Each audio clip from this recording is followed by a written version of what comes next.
Alright, well, I'd like to conclude my whole debunking biblical creationism series by talking a bit about Satan, who plays such a very critical role in Christian theology, that without the fall from grace, without Satan tempting humanity into this fall from grace and bringing sin into the world, and without Satan threatening us with damnation, there would really be no reason for Jesus to come to this earth to save us all. So it really is important to Christian theology that Satan is the one who plays the role of the serpent that tempts Eve into eating of the forbidden fruit here. But if we actually read the book of Genesis, chapter 3, verse 1, it says, "Now the serpent was more subtle than any beast of the field which the Lord God had made." In fact, there is absolutely no indication that it is truly Satan in disguise shape-shifted into the form of a serpent. It says the serpent is just more clever than any of the other animals. It goes on to say in verse 14, when Yahweh interacts with the serpent, "And the Lord God said unto the serpent, Because thou hast done this, thou art cursed above all cattle and above every beast of the field." So Yahweh is treating the serpent as any other beast of the field here, effectively addressing this serpent as just another animal. There is absolutely no indication in either the book of Genesis or anywhere else in the Old Testament that the serpent was supposed to be Satan in disguise. Indeed, there's nowhere that this is indicated at all except in the New Testament in Revelation chapter 20 verse 2. "And he laid hold on the dragon, that old serpent, which is the devil and Satan, and bound him 1,000 years.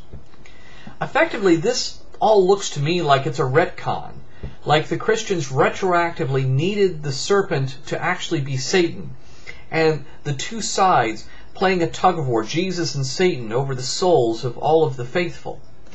If you actually read the Old Testament, Satan plays very little role in it, and there is no mention whatsoever of this supposed rebellion that Satan led against Yahweh. The significant mention of Satan is in the book of Job, chapter 1, verse 6. "Now there was a day when the sons of God came to present themselves before the Lord, and Satan came also among them. And the Lord said to Satan, Whence comest thou? And Satan answered the Lord, and said, From going to and fro the earth, from walking up and down it. And the Lord God said unto Satan, Hast thou considered my servant Job? There is none like him in the earth, a perfect and upright man, one that feareth God and escheweth evil." And so much for none being righteous. "And Satan answered the Lord, and said, Doth Job fear God for naught?"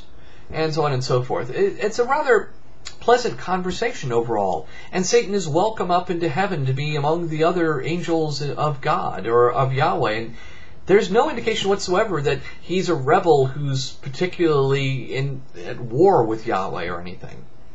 It really seems kind of strange to me. It almost seems like Satan really is more either the punisher or the tempter working for Yahweh, or at the very most, perhaps the loyal opposition within Yahweh's court. Now, those who are more experienced in studying Hebrew theology will probably be able to elaborate on this further.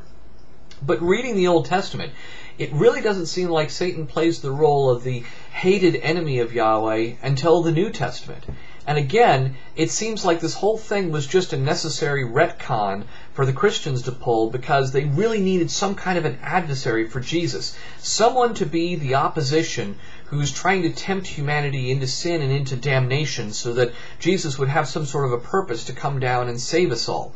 The whole Christian salvation message rather depends upon it.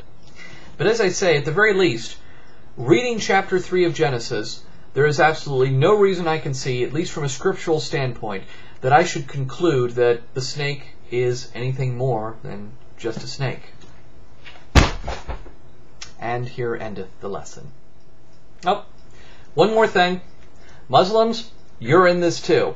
Your sacred book also features the same silly story about Adam in chapter 2, and it's completely incompatible with what science has also discovered about evolution. So you got to defend this as well. I'd throw it, but it's actually not my book. It belongs to someone else in the Louisville Atheists and Freethinkers. But in spirit, I'm chucking this across the room.